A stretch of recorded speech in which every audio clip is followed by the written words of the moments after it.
so sorry that there will be spoilers for this week's movie, Dumb and Dumber. Plus, plenty of rapist wit on the plus side. Cheers.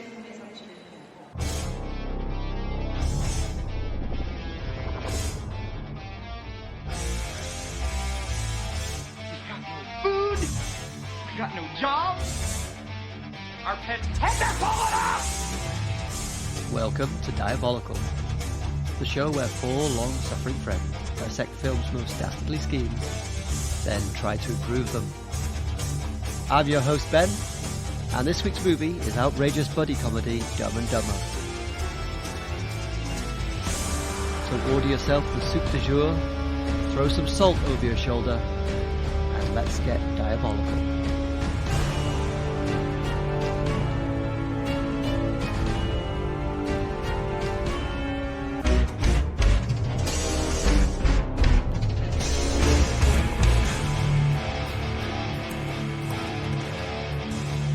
Hello and welcome. I'm here with three lovable but wholly unemployable losers, otherwise known as the Panel of Peril.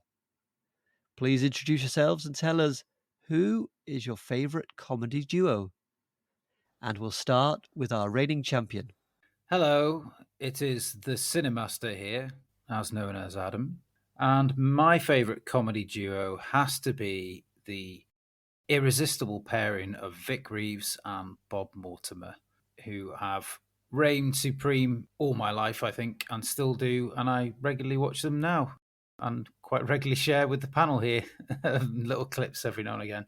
And just today, to tickle my fancy, I watched the Trapped in My Flat song. Trapped in my flat, with only my memories for company. Trapped in my flat, hoping someone will come and rescue me. Does anyone else have Vic and Bob as their favourite Yeah, duo? me. I did, And- And me. Oh, good choice. Yeah. Gaz's going to give us something different. Let's see if we've got any backups. I'm Gaz, and my favourite comedy duo is Rick Mail and Ade Edmondson. Ooh, nice. Innumerable shows, Comic Strip, Filthy Rich and Catflap, Dangerous Brothers, Rick Mail Presents, they were both on, The Young Ones, Bottom. You know, what else can you say? That's a massive body of work, still holds up well. And of course, they have a film called Guest House Paradiso, which may crop up sooner or later, you never know. Oh, right. Ooh, a bit of foreshadowing there. Did we see that in the cinema? Yes, I don't think I did. I did. Instead of seeing The Sixth Sense. I know we saw it when it came out. Yeah. I definitely saw it in the cinema, but I can't remember if it was with you or not. Yeah, I think it was, mate. I know we were all very into Bottom at the time, and I had all the Bottom Live VHS tapes. Gusty old windflap. My, how we laughed. Her Madge's Fudge. Swimming through it, doing the breaststroke. Okay, Craig here. As we've already had my pick, Reeves and Mortimer, I'll say another comedy double act, which is a fairly recent comedy double act that I love, who also have a film together and quite often deny that they're a comedy double act. It would be Steve Coogan and Rob Brydon. Oh, that's the my bloody list as well. Usurper. There's something about them together. Yeah. They elevate each other. Yes. And I know that Steve Coogan likes to pretend that he doesn't like Rob Brydon, or maybe he doesn't, but yeah, they work great together. The one thing I like to say about Brydon and Coogan is essentially it's comedy ping pong. They bounce off each other. Yeah. I like to call it comedy table tennis because they bounce off each other. It's more like comedy Wall-E for me. Why is that? Don't you remember playing Wall-E when you're a kid, kicking the ball off the wall? Yeah, Yeah. but Yeah. that's not sophisticated enough. I'd say it's more like comedy squash. Okay. I like to think of Rick Mail and Ade Edmondson as comedy hungry hippos. Both trying to gobble up all the gags. All right, what's left on my list? Okay. Just say Reeves and Mortimer. Well, Reeves and Mortimer were top, and then it was Coogan and Brydon. But I also listed Catherine O'Hara and Eugene Levy because I love them a lot as well. The TV show they did together, Schitt's Creek, is really good. It's great. I can get into it. Oh, really? I really liked it. Cut all that.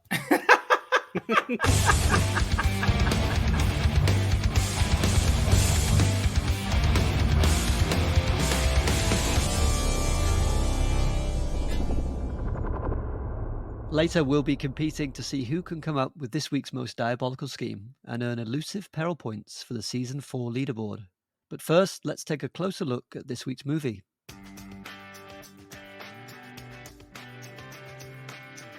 Released December 16th, 1994, Dumb and Dumber was the film that introduced the Farrelly brothers to the world. While Peter Farrelly is credited as the sole director, both brothers developed the script alongside Bennett Yellin, the three of them having been brought in by the legendary John Hughes, who first conceived the idea for the film, but handed over the rights following the collapse of several studio deals, on the condition they take his name from the project.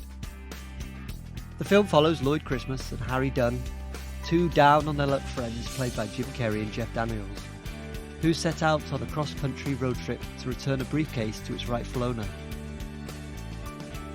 Unbeknownst to them, the case is full of ransom money, that was meant for a high-class crook and his two goons, who naturally will stop at nothing to get it back. It's a film chock full of endlessly quotable dialogue and far-out comedy that has me a whooping and a hollering like a Rhode Island slut every time I watch it. But does our panel agree?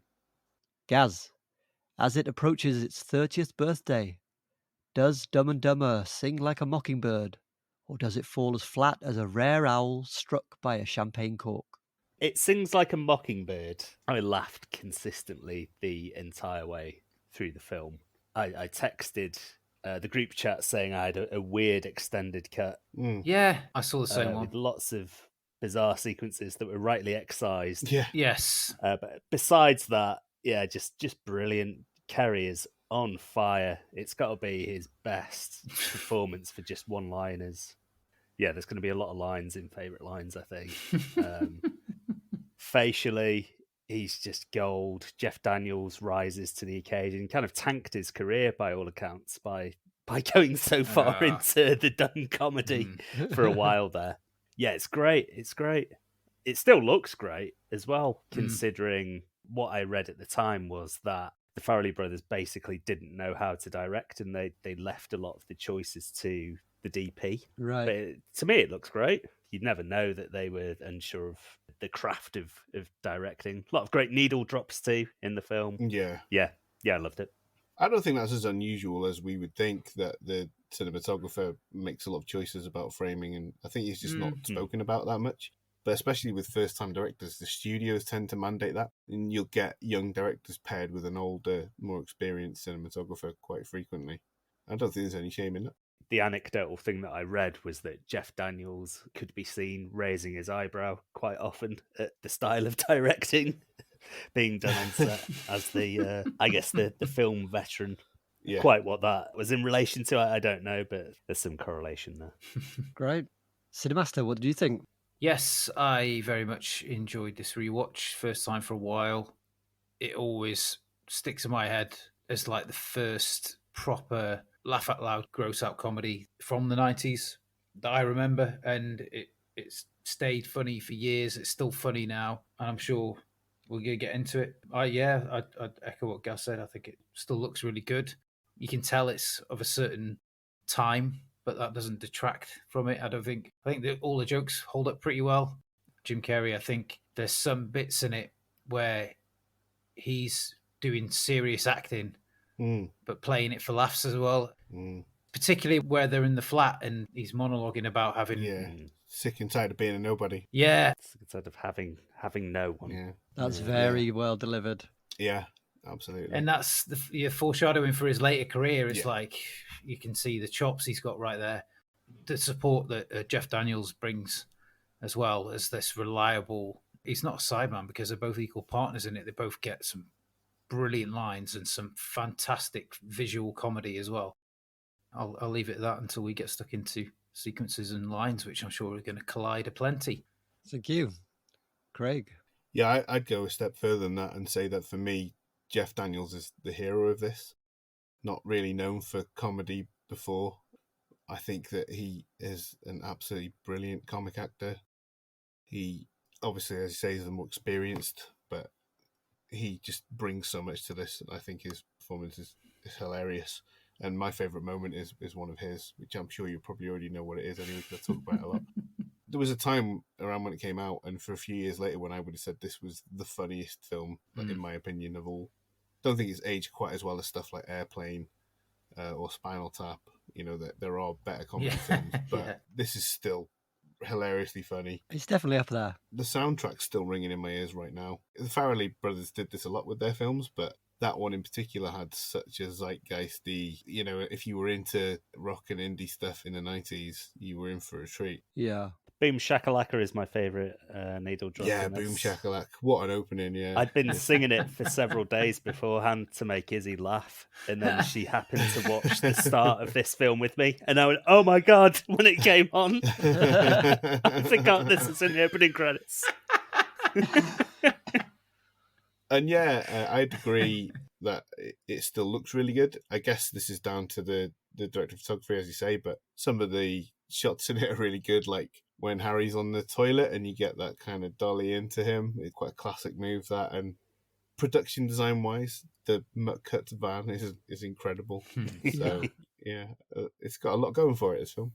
And it's kind of a film of two halves. You get this sort of grimy, gross-out road comedy for the first half of it. And then once they open the case and get the money and their setting changes, kind of the film changes as well. The whole feel of it feels like a different film in that part, but not in a jarring way. It's really well handled. It gets a very good out of 5 from me. Oh, good. They've used the budget well, I think, because it still looks so great all these years later. But the whole budget was about 17 million. And I read that 7 million of that went on Jim Carrey. Bloody hell. Money well spent. Yeah. It is, yeah. But it means they've put the film together on a hell of a tight budget, I think. Tight budget. Which it looks amazing. Yeah. Obviously, you get a couple of great things right away with Jim Carrey. Him agreeing to have that haircut. Although, you know, I remember seeing him in behind the scenes shots, and he just pushed the front up and he looked kind of cool. But with the pumpkin pie, fucking hell. And his taking his cap off to reveal his broken tooth, just brilliant. Yeah. So this is definitely one of my favourite comedies of all time. Like you say, there are things like the Christopher Guest stuff, Spinal Tap, Best in Show, which are also up there. And I would hate to try and choose one favourite, so I won't. Yeah. But it's definitely up there with in good company. Yeah. All right, before I ask you for your highlights and favourite lines, we're going to play a little game I'm calling Triv and Trivia. I'm going to read you some notable facts about Dumb and Dumber, but I'm also going to throw in some wretched lies. If you think it's true, say, I like it a lot. If you think it's bogus, say, more like 1 in a million. Nice. The original concept for the movie, conceived by John Hughes, involved 2 dumb guys running around a ski resort in Colorado. I like it a lot. I like it a lot. Very good, that is true. But the Rhode Island setting would have been Illinois if Hughes had been at the helm, apparently. Next one. Bill Murray and Eddie Murphy were the Farrellys' original choices for Lloyd and Harry. More like one in a million. I'm going to say I like it a lot. I think it's got half a ring of truth in it, but you may have... One of them might be false. I think Bill Murray for sure, but I'm going to say I like it a lot. It's false. In fact, Gary Oldman and Nicolas Cage were the original choices. Jesus Imagine Christ. That would have been amazing. Gary Oldman, I guess, because of Rosencrantz and Guildenstern are dead. That kind of makes sense. Jesus Christ. Or Leon. Yeah. Yeah, the suppository scene. Other names considered were Steve Martin, Martin Short, Chris Elliott, and Rob Lowe. Yeah. That. Yeah. And the final bit of triv. The movie's Japanese title translates as Jim Carrey is Mr. Dumber. I like it a lot. I like it a lot. That is true indeed. Hey. And I've never understood why. What? Mr. Dumber.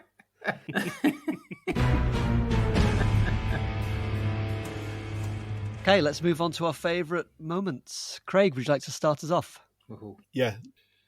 I could have told you my favourite moment in... What year did it come out? 94. my favourite moment has been consistent from the first time I saw it, and it's when Mary very playfully shoves a bit of snow onto Harry, and then he bangs her in the face with the snowball.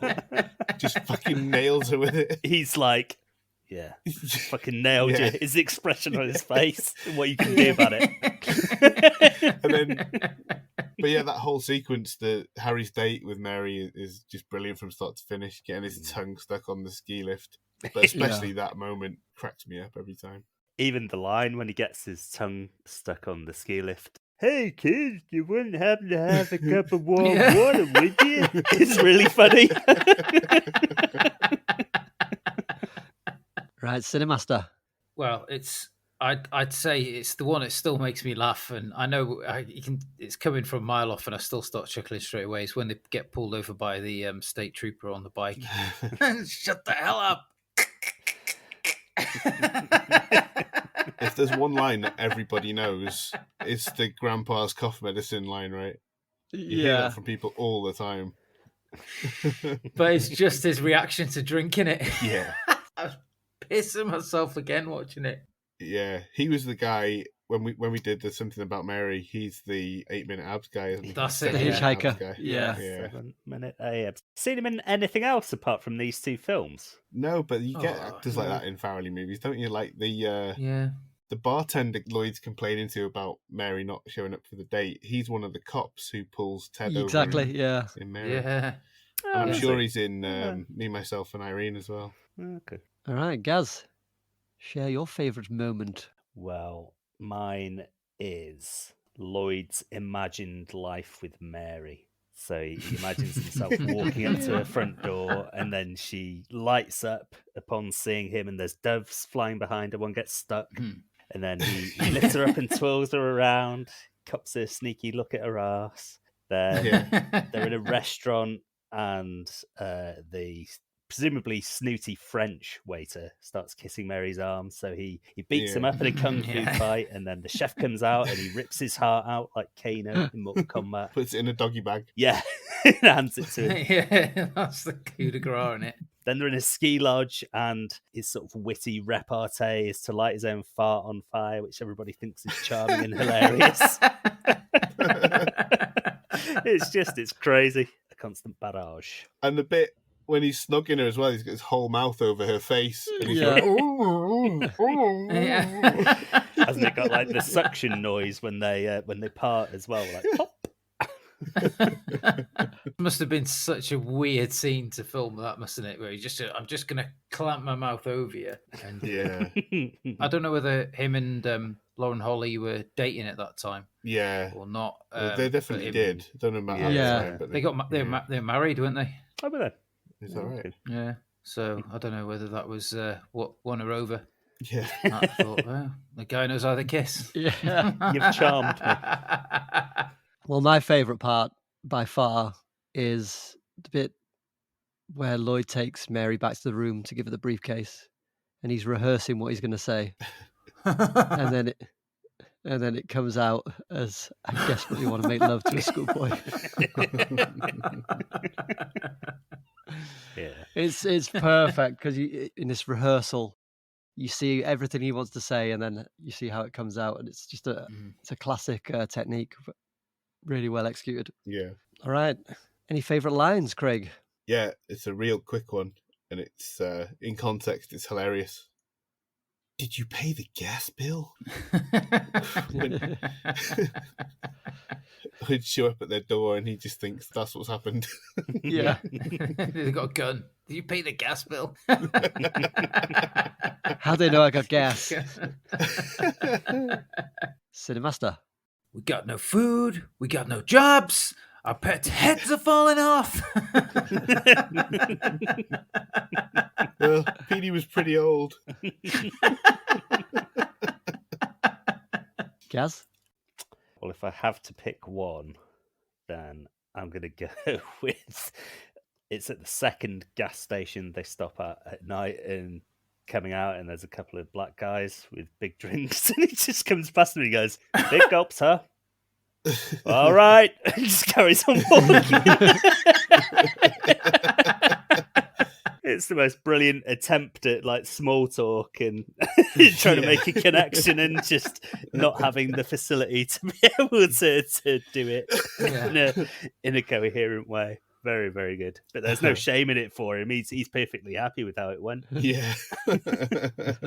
That's what I think Jim Carrey brings to this is in lesser hands, that character could just come out as annoying, Right. but he's really endearing. Yeah. So you're really rooting for him all the way through. Yeah, Jeff Daniels too. They're both they're likable, aren't they? Even when they're hurting each other. Yeah.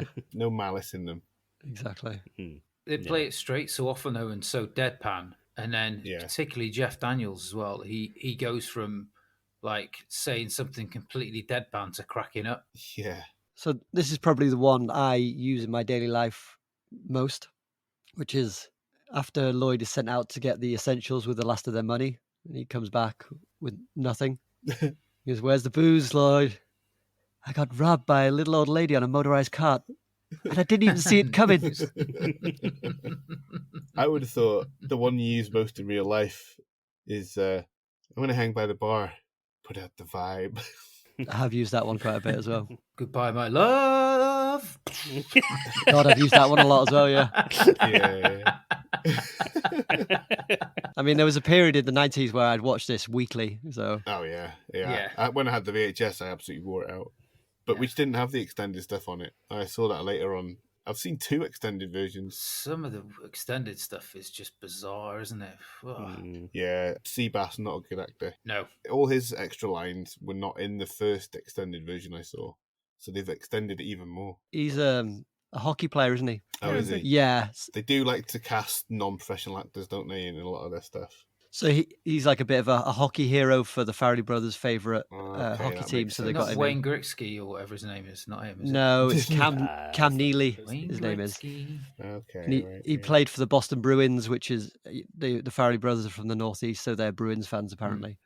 And they got him in because they wanted to meet him, obviously. I think they put him in something else. It might have been, I was going to say Come On Eileen, but that's not right. Me, Myself and Irene. That's the one. Come On Eileen. He was in Daxie and the Midnight Runners. Another scene that I really love, and the actor who's in it, I love seeing him and stuff, is Fred Stoller, who's the guy hanging outside the phone booth waiting for Joe Mental to finish his call. Yeah. He's absolutely fantastic. That punch is brilliant too. Yes. Straight through the glass into his face. It looks nasty. Proper right on the nose. Yeah. I imagine he's dead, that man. Oh, yeah. From he hits his head on the floor. He's fucked. He's dead, yeah. It's weird as well because Mike Starr, who plays Joe Mental, do you remember me always talking about Ed, the kind of dramedy with the bowling alley lawyer that I really loved? That was like a sweet hometown thing, and he was like this really sweet guy in that, and seeing him like killing people in Dumb and Dumber couldn't be more different. He's in Miller's Crossing as well, isn't he? But I think And Goodfellas. He's like a bit of a babyish, nice guy gangster, isn't he? Gets pushed around by Albert Finney. Yeah. Albert Finney. Yeah. All right, before we move on, what were your thoughts on the ending? It's a bit bittersweet, isn't it? Yeah. I would have liked to have seen them got on the bus. Yeah. Personally. And I would like to see the oiling up of the women. The oiling up of the Hey Holly Hooper. I just put it out there. Okay. So at the end, the plan was to shoot 2 versions, one where they get on the bus and one where they didn't.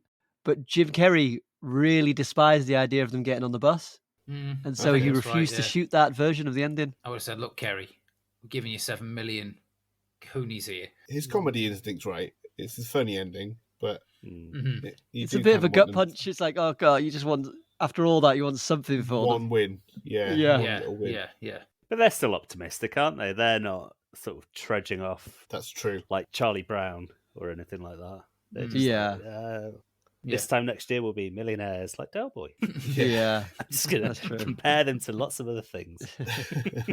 Just thinking about if you had seen them get on that bus, I just think it would have been tonally a bit off. Yeah. To have that kind of neat little happy bow of an ending. Would have been a bit creepy. Yeah.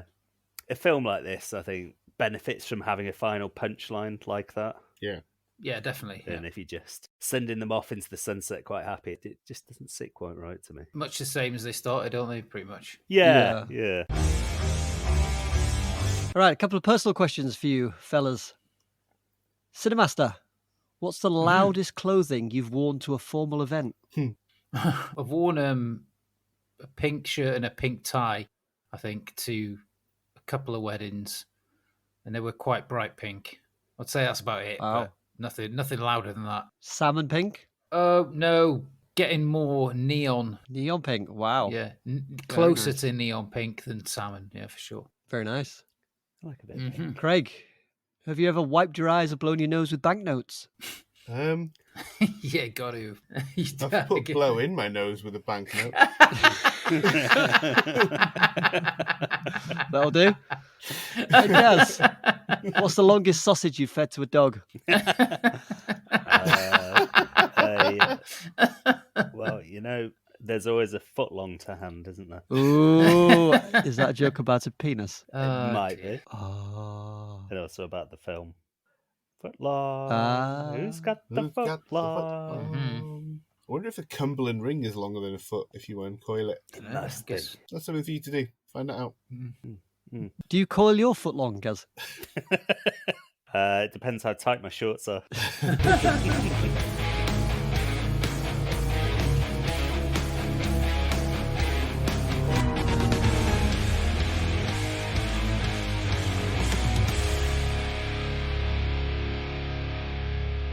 Nicholas Andre is a wealthy, intelligent, and ruthless criminal.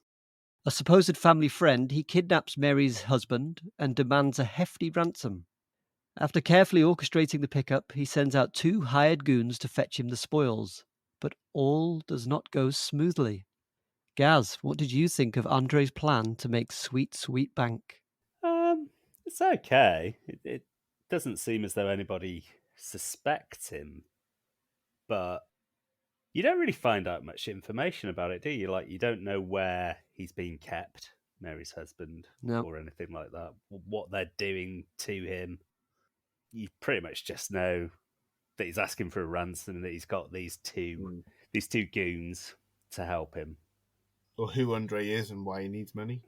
Yeah, because he seems like fairly well off from the wildlife snow owl benefit that he's running. Right. So, yeah, I mean, just a slightly confusing plan more than anything, I would say. Just needs a bit more fleshing out. Yeah. Well, it's the Swanson's Wildlife Association, isn't it?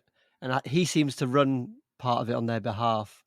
But yeah, it's never really alluded to his exact relationship with the family. But they seem to trust him, don't they? Yeah. Craig, what did you think? Yeah, so I would agree that side of it.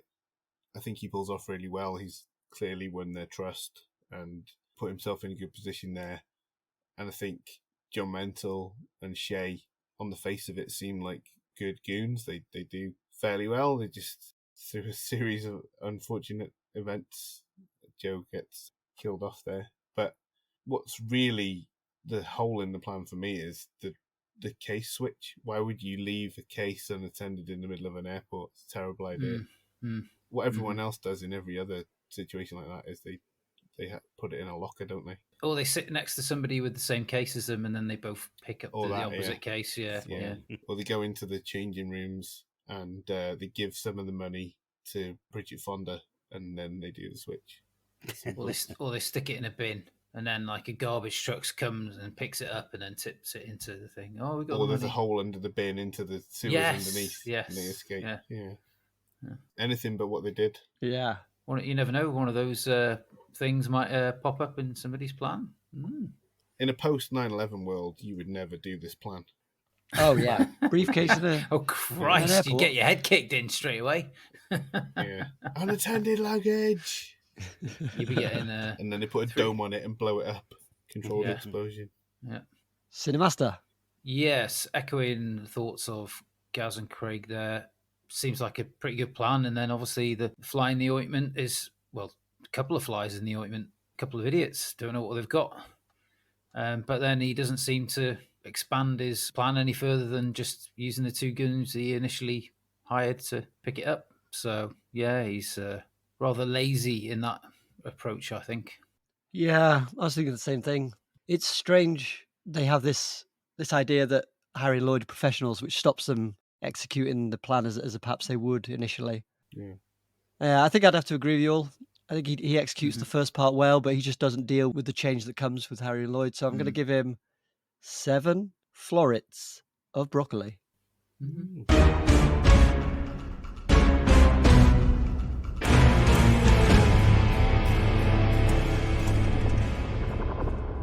So this is the part of the show where we compete to see who could come up with the best evil scheme to earn endangered peril points for the diabolical leaderboard.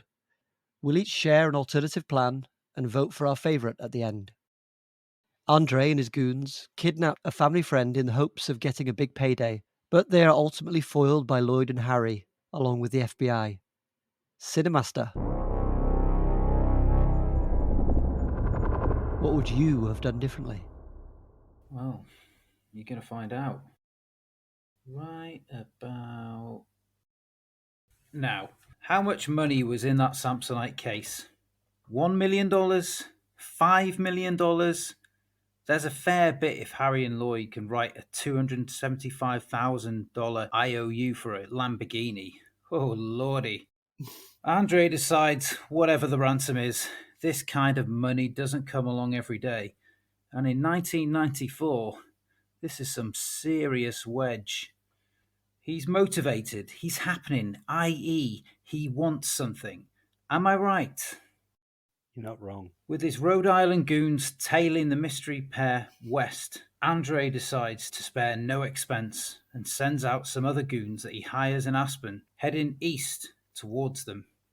He tells Joe and JP Shea, Rhode Island goons, to hold off confrontation and to continue tracking them while his other goons race to meet them. It's a classic pincer movement.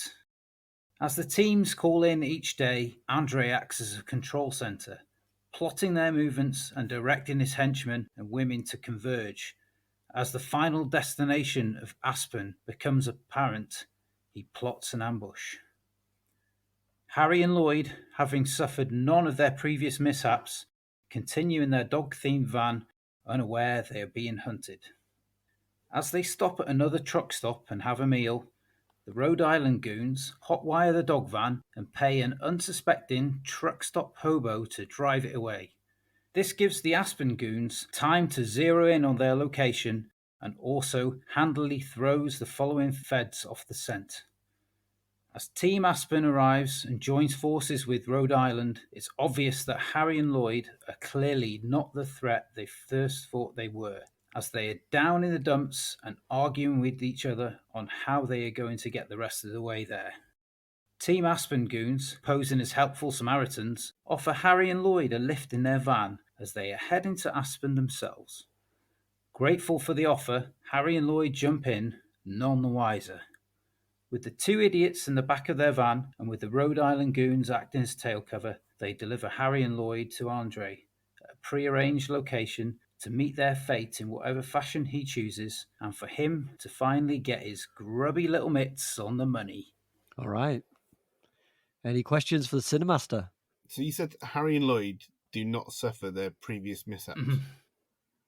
Why? Just because they just don't in yours? Because they don't meet up with Joe. He doesn't like do the fake flagging him down and stuff like that. So they just carry on. There's none of the stress and stuff like that. So it's a different reality branches off. So the bit where they drive the wrong way, that doesn't happen? Doesn't happen. Okay. I won't tell you how many marks I'm taking off you for that answer. Just let it. I thought that might come up. Where did Andre get the additional goons? Aspen. Whereabouts? The goon shop. Okay. There's a specific shop for that. There's a shop, yeah. You go there, and they've got these like vacuum packed goons in the window, and you just go, "I want that one, I want that one," and they just let them out. Okay. They just All right. slice them open. Oh, yes, sir. How can he afford more goons? Isn't he desperate for money? Desperate enough to kidnap a man? He promises them a slice of their pie. So that's fair enough. That's a good answer. It didn't seem logical for me for there to be so much money in that case, and for them to just go, "Let's just have two people chasing these fuckers." even though they're supposed to be a threat. You would up the ante, wouldn't you? Yeah. But he doesn't, and I thought, well, I'll get him to up the ante. That's such a good idea. I might have had the same idea. We'll have to wait and see. Goons on spec is what I'll call this idea. Goons on spec. Goons on spec. The only issue, is that he's taking a bit of a risk, isn't he, by letting more people in on the plan. Yeah, but he can tell. Yeah, he doesn't have to tell him what's in the case or anything like that. He can tell him whatever he wants. Essentially, he can just say, "Get those fuckers to me with that case, and then you'll get your, you get your reward or whatever he wants to give him." So you're telling these goons, I want you to get these guys to me, and I'll give you a slice of some money that I'm getting when we get them. Don't look in the briefcase. That's not where the money is, if that's what you're thinking. The briefcase is just nothing. That's just some documents of mine. But the other two goons from Rhode Island could have done that at any point, though, but they don't, do they? I feel like he knows them. Like, does he know Shay? Because he seems to have Feels like really, it. Yeah. I don't know. He's a bit of a dodgy fucker, isn't he? So he's bound to have is. contacts. So Yeah, he's slimy. Yeah. It's weird that he knows them, really, isn't it? So Yeah. he could know more. He might be a goon himself. He might be an ex-goon. He might graduate from goon school. Yeah, like I say, his whole backstory and stuff is so shady that you could really. Yeah, we don't know it, do we? Yeah. Okay. Anything from you guys? No. All right. I'm shaking my head no. Gaz has got the same plan, so we should hear how similar it is. I'm cursing. I think we should have a breakwater of somebody else's plan first, and then Gaz's I think plan. it's better to compare them side by side.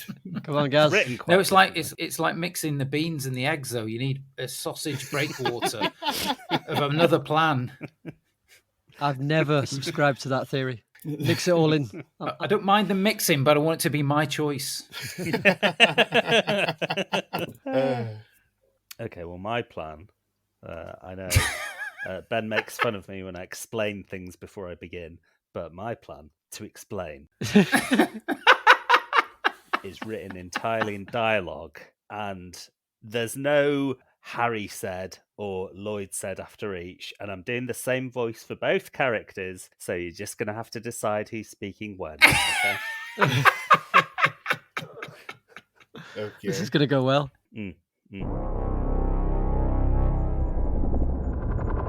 Hi everyone, I'm Dumb, and I'm dumber, and we're here to share with you how one clever dick got his hands on a big bag of ransom money. Well now, Dumb, we should let the good listeners at home know that we're speaking from heaven, as we were killed by that same clever dick. Hang on, I thought you were dumb. I thought you were dumb. No, I'm dumber. Let's just agree to disagree, can we? Okay, it's a deal. So let's dig in. So let's dig into how and why we are now dead. Yes, Dumb or Dumber, we're dead because the guy wanted his money back. We're dead because the guy wanted his money back that I accidentally picked up at that airport thinking it belonged to Mary. That's 100% what happened, yes. Naturally, we ventured across the country all the way to Aspen to return it. Yes, and there were many madcap moments, we can both tell you. Yes, but the main thrust of it is that we decided to borrow a few bits of the dough here and there, just for a few necessities, including, in hindsight, some rather garish suits for a fancy soiree. A fancy soiree? You heard correctly. And it was there that the main baddie man discovered that we were the ones who had taken the money that he wanted for owls or something. And so what did he do? Stand back slack-jawed and impotent? No, sir. No, he made a quick phone call to Joe Crazolino and Joe Gargalino, Joe Mentalino's brothers, who were waiting for us outside the fancy soiree's venue.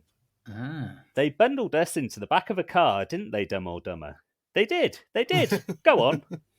To cut a long story short, after many punches to the faces, stomachs, groins and knees, we told them where the briefcase was, and upon seeing that it was filled with IOUs, they simply set us on fire.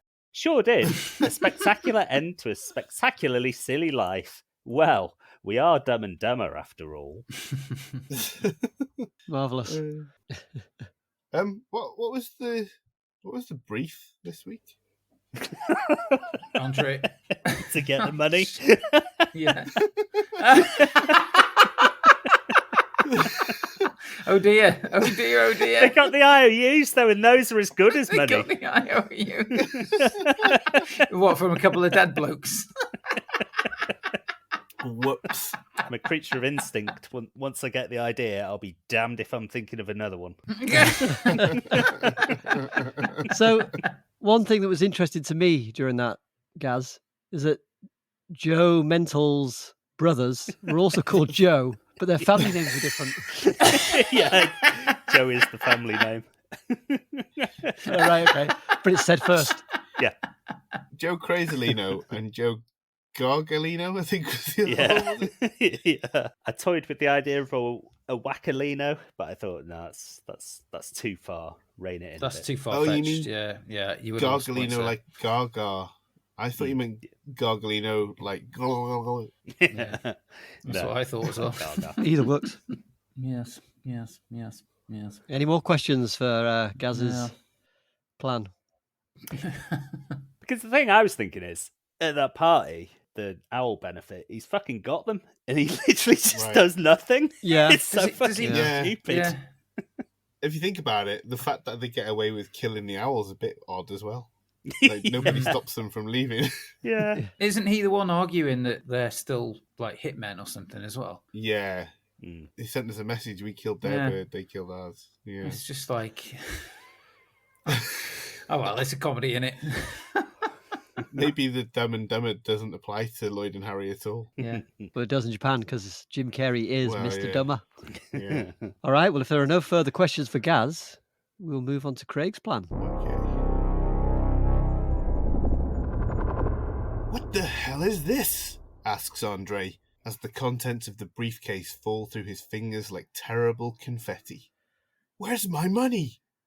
That's as good as money, Lloyd tells him reassuringly. Those are IOUs. Andre cocks his gun and takes aim. He's lost everything and he's got nothing to lose. Unless... When the FBI burst into the presidential suite at the Danbury Hotel, they find the room empty, the fire escape door ajar, the red velvet curtain fluttering in the breeze. Several weeks later, now living under an assumed name, Lloyd Christmas, aka Lloyd Hanukkah, is Aspen's premier limo driver, shuttling stars to and from the slopes. Meanwhile, Harry Dunn, aka Harry Doing, runs the world's most exclusive dog grooming salon, regularly trimming the hair of celebrity pets, including George Clooney's pig, with treatment starting from $4,000. On the front desk of Aspen's most popular pet store, I Got Worms, Mary Samsonite serves top stars like Gary Sinise and Seth Green, who both own large wormeries, while in the back room, Andre counts up the enormous steady income, weighing up all the receipts against his huge pile of IOUs. Everyone works hard and stays in line, thanks to the looming threat of Shay, and the IOUs are reconciled in no time.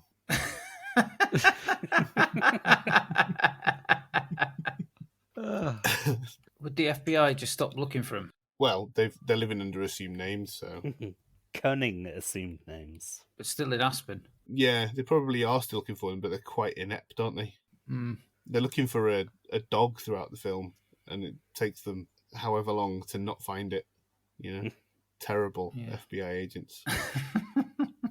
So, what's happening? Is Andre leading this double life now? He's disappeared from social life. His life as part of the owl benefit stuff, that's all over. He's just laying low. He just sits in the back room of I Got Worms. Mary's on the front desk. She's probably had her hair dyed or whatever. And between the income from the pet store, grooming salon, and the limo service, because everybody who uses it, they're like rich people, Aspen people. They make money hand over fist. Never occurred to him to make money legitimately until he got all those IOUs from those guys and realised, oh my God, these guys have got some transferable skills here. Let's set them up in business and watch the money roll in. So, Mary's not bothered about her husband being kidnapped during this time? It's the looming threat of Shay. Mary goes along with it because her life's in danger. I see. Not a lot she can do. All right. They both previously lost their jobs, though, as limo driver and canine haircutter or whatever you call That it. is true, but there were problems that they can overcome there. Okay. Lloyd's problem was he lost his job because he crashed his limo, but now he gets to see Mary all the time. It's not a factor for him. And as far as Harry, his grooming business was mobile then, and it's not anymore. It's a fixed place now, so he's not getting mustard all Can't over get the dogs anymore. mustard and hot dogs over them. Yeah, that's fair enough. All right. Well, if there are no more questions, we shall move on to mine. And in a similar way to Gareth, I would like to preface mine by saying you may recall that in an earlier episode, I came up with a plan during a fever dream following a COVID vaccine. Well, this week I was lucky enough to have full-blown COVID and have once again concocted my plan at an average bodily temperature of 39.6 degrees centigrade. Shit. That's about 103 for our peril pals with imperial entanglements. Yeah. Yeah. And while this may cost me peril points, I've decided to present my plan exactly as it appeared to me. So here goes.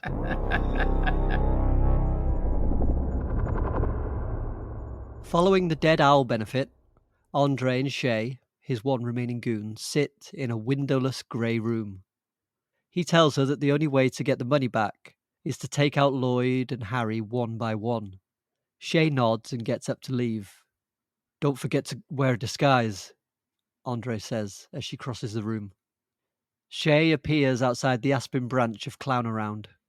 Its weathered facade looks for all the world like the one that adorned the original branch in Colwyn Bay in the 90s. The only difference is that the word Aspen features prominently in the spiky comic book bubble. She steps inside and comes out moments later dressed as a budgie, or a parakeet, I guess. Think Japanese Urukara style. She then searches for Harry and finds him with his tongue stuck to the ski lift. She sits next to him. As they near the top of the mountain, she dumps some rat poison under his tongue. In moments, Harry Dunn becomes Harry Dunfor. After asking around town a bit, Shay, still dressed as a giant budgie, finds her way to the hotel where Lloyd is waiting for Mary. She sits next to him at the bar and lifts a wing to reveal a large knife, which he prods into his side. She then demands to go to his room. Once she has the briefcase, she stabs Lloyd up until he expires before returning to Andre. Upon discovering the IOUs, Andre sends the case back to the Swansons, along with Lloyd's severed head, and ups the ransom for the inconvenience. With Lloyd and Harry out of the way, the second pickup goes off without a hitch.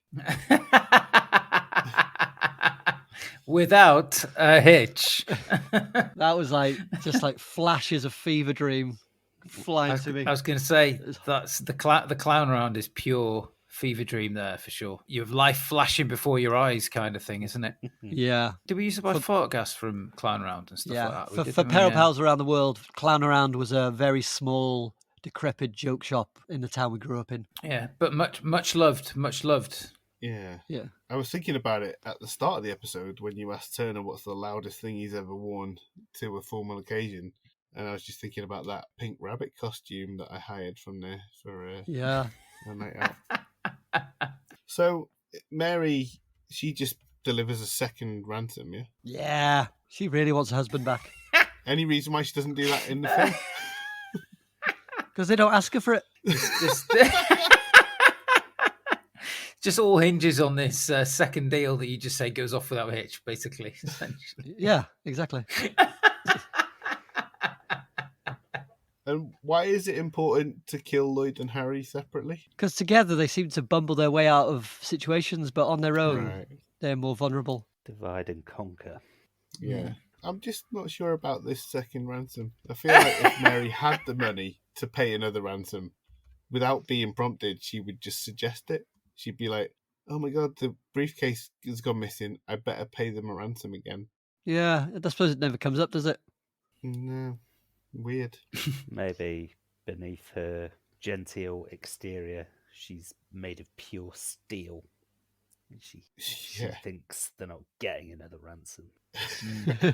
Yeah. And she wants to move on with her life and date people like Harry. Yeah. Lots of wonderful imagery in there. Who decapitates Harry? No one decapitates Harry. I thought Lloyd. Was it Lloyd? Who decapitates Lloyd? Oh, Shay does that. She's got the knife under her wing. Man, you ever thought about what it'd be like to decapitate someone with a knife? No. take a while, I would imagine. Chop, chop, chop, chop. She hasn't got a lot going on. She's also resigned herself to losing the deposit on the parakeet costume. Don't take it back stained with blood. Sorry. No. It's cranberry juice, cranapple.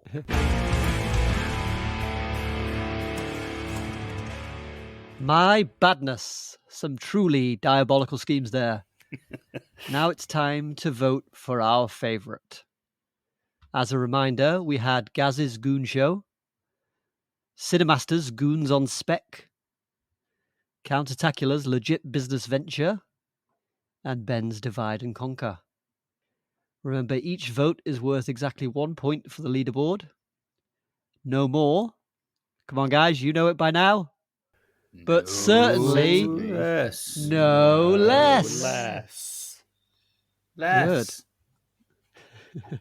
I got a bonus name drop this week, Claire. I thought you were going to say, yeah, I got a boner. I got a bonus countertacular. Oh, yeah. Not owed anymore. Oh, yeah, I've I got it should written do. on here as Countertacular. Whoops. Craig. You piece of shit. Yeah, I'm so sorry. So sorry, Cinemaster. Gaz, tell us, who have you voted for? Well, due to the close proximity to my own plan, of course, I have voted for the Cinemaster. Ah, there you are. Oh, okay. Cinemaster, who have you voted for? I have voted for Craig. Oh. And Craig, who have you voted for? I thought they were all pretty shoddy, so I just went for the one that made me laugh the most, which was Gaz. Oh. And because I can't vote for myself, I voted for Gaz. Oh. I thought it was delivered very beautifully. It made me laugh. Well, thank you. All right, so Gaz, tell us, what does that do to the diabolical leaderboard? Well, now, in first place with 4 points, we have Craig. Ooh. In second place with 3 points is me. Oh. In third place with 1 point is the Cinemaster. And languishing with 0 points is Ben. Ooh. Your Wow. wife's going to have a word. You need to step it up next week. She won't be happy. She will not be happy. And speaking of next week, Craig, as next week's host, tell us what film you're insisting we watch. Well, I'm drawing a complete blank, which is to say, we'll be watching the excellent comedy Gross Point Blank. Ooh. Very nice. I don't think I've ever seen this film. I think you're going to love it. I think it's probably been at least 2 decades since I've seen it. No, just under 2 decades, let's say. Well, that's it for another episode. Thank you for listening. If you like what you heard, don't forget to follow us on your podcast platform of choice so you never miss an episode. And why not leave us a cheeky little review telling us how wonderful we are? Beelzebub knows my confidence could do with the boost. I was searching the internet the other day and came across a website. It was full of knockers. Jesus. For more nonsense throughout the week, follow us on all the social medias at DiabolicalPod. And join us next time when we'll be dissecting Gross Point Blank.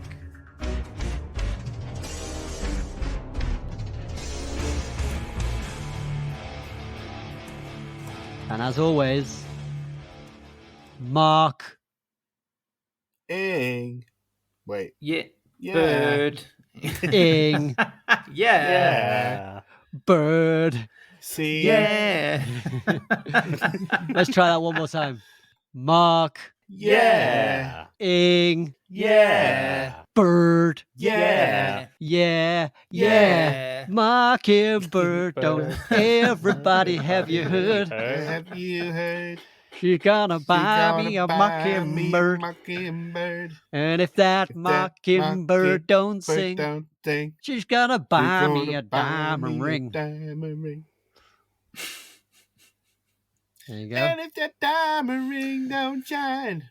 I'm gonna put you on the washing line. I think she's going to Yeah, buy yeah, me a yeah, silver yeah. dime, but they don't get that far, do they? No. Mark C C. C. That's it. What we should really sing is boom shakalak. Come on, guys. Wine your Had, body, wiggle your belly. One go up, one go down. Chakalaka Bubble and rackatoonie, a no style rockatoo, around. Style around. I do the whiny poop. I do the slimy poop. I do the boom shakalaka. I do the dancer group.